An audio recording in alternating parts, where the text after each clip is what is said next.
fine introduction to Kate Herbert today. I think that was with Chicago, of course, John Kander there. John Kander's Chicago and the Chicago Orchestra and the conductor Stanley Lebowski. Good morning, Me? Kate. Good morning. How Good are morning you? to me. I'm quite well, thank you. Who am I? What morning is it? It's Kate Herbert, and wasn't that a wonderful introduction? Mary Sunshine from Chicago. That sort of held note that sends the audience into paroxysms.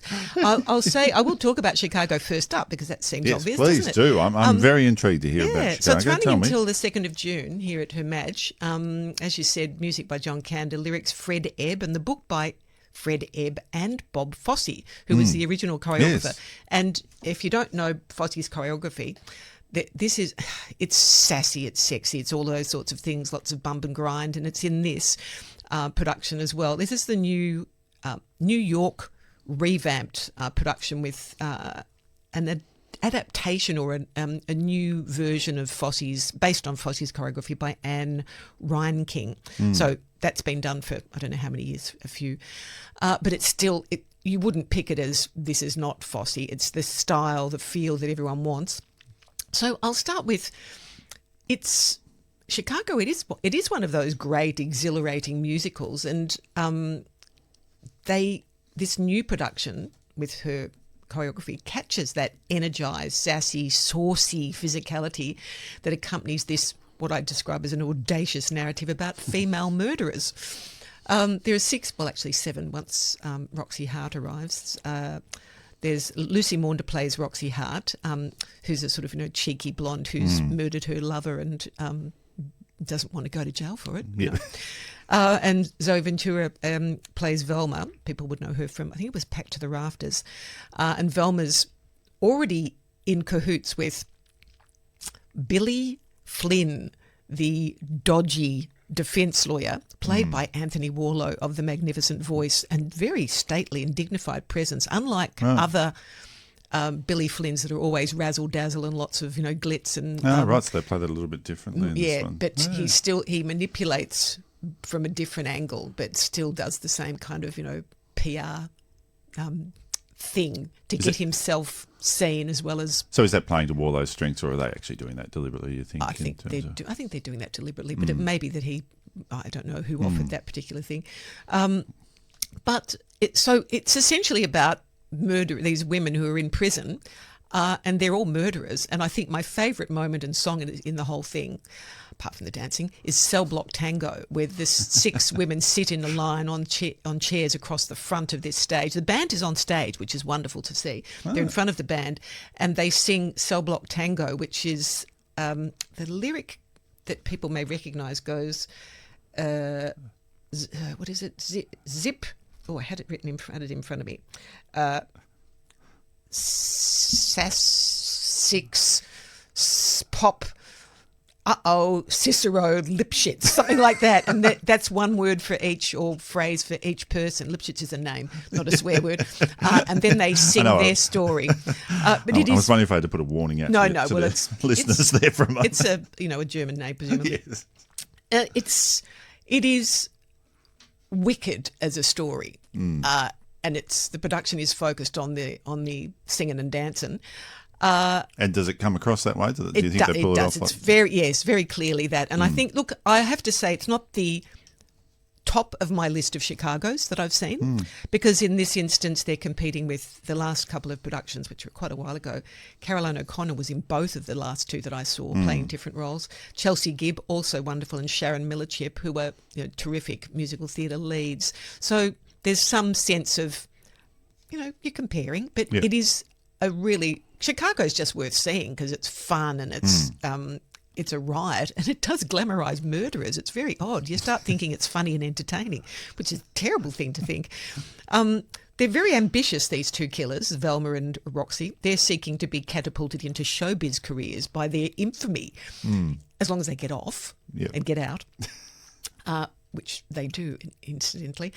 It is...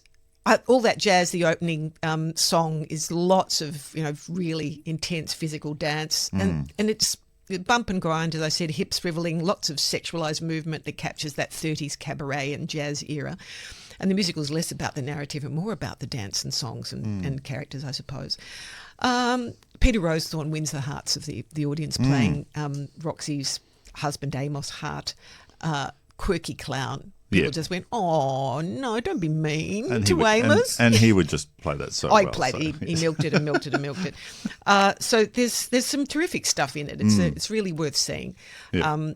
And I think... And you think even you're saying it's a New York sort of style show. Do you think that, resonates well with Melbourne audiences? Oh, I think it does. I think we're accustomed to, hooking into that sort of Americanism. Yeah. We know it. They're not very good at hooking into Australianisms, but we know their stuff pretty well, don't we?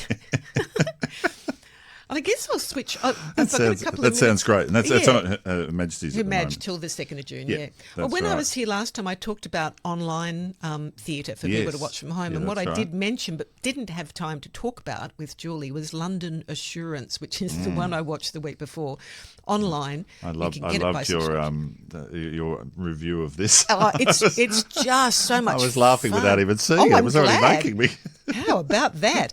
I describe it. London Assurance is National Theatre and it's at home. It's a 2010 production of Richard Bean's updated and very wacky version of Dion Boucicault.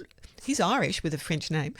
His rather ordinary 19th century play, which Bean transforms into what I think is a comic masterpiece. It's really, I don't even know why I gave it 4.5 stars. It's probably a 5.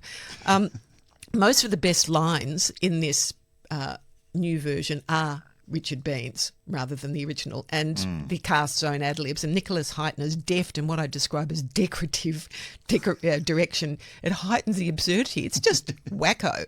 Magnificent cast, Simon Russell Beale and Fiona Shaw being the alarming and remarkable highlights. And it's a broad farce that's riddled with disguises and mistaken identities and absurd love affairs and much confusion and running in and out of doors. They've really thrown everything into the dish here, haven't they? They have. Really, it is worth watching. Sit at home for 90 minutes and, it is a riot. You can just, pay for a subscription for the month or for the one show and watch it at home on the computer or stream it to your telly. I did it on the computer.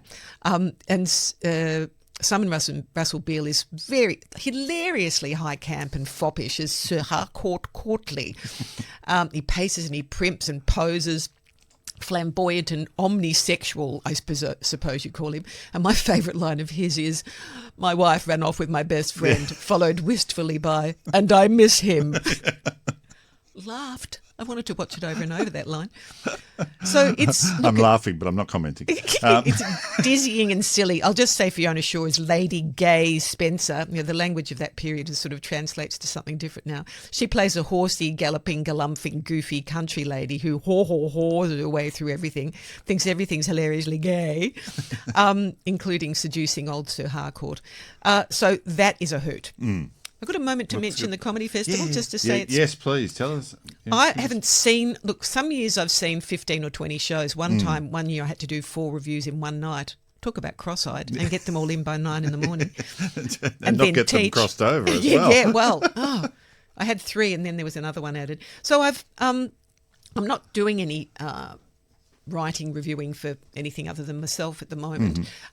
So I haven't been rushing out to see things, but I've talked to a few people and I've looked at a few things. I always like the Irish comics. Yep. And David O'Doherty is here again. There's I think Fern Brady might be. Is she Irish or English? Can't remember. A couple of things. A friend of mine's a cricket addict, and his wife is taking him to Cricket's a Funny Game at Chapel Off Chapel, just like the title of it. It's about cricket. And there's if you want music, cabaret sorts of things, the program's not very easy to find things in. So look online, look for cabaret, look for theatre. I don't generally want to go to all stand-up, so I look for cabaret. And there's a show called Frankly, which seems to be what the performer is known as, Frankly, which was a huge hit in Adelaide. So I'd suggest that's worth looking at. I think that's at Chapel Off Chapel. Ed Burns, another Irish comic I really like. And that's Reuben Kay, that's a cabaret, Apocalyptic, which is a sort of camp humour. And I think he's a bit naughty and he's a bit funny. So there's a few big shows and a few little shows. That's great. Thank you, Kate. Cover us for the day, do you think? Oh, I think wonderfully. I think keep people busy for the next couple of weeks. I can bang on a bit. I'm not seeing as much. I'm not seeing as much the next few weeks. No, but that's wonderful. Yeah, I start rehearsal on my play on Tuesday, so that's kept me busy writing the 13th draft. So we'll talk about that another time. All right. Thank you very much for coming in, Kate. You're on Pleasure. 3MBS Melbourne, and this is Arts Weekly.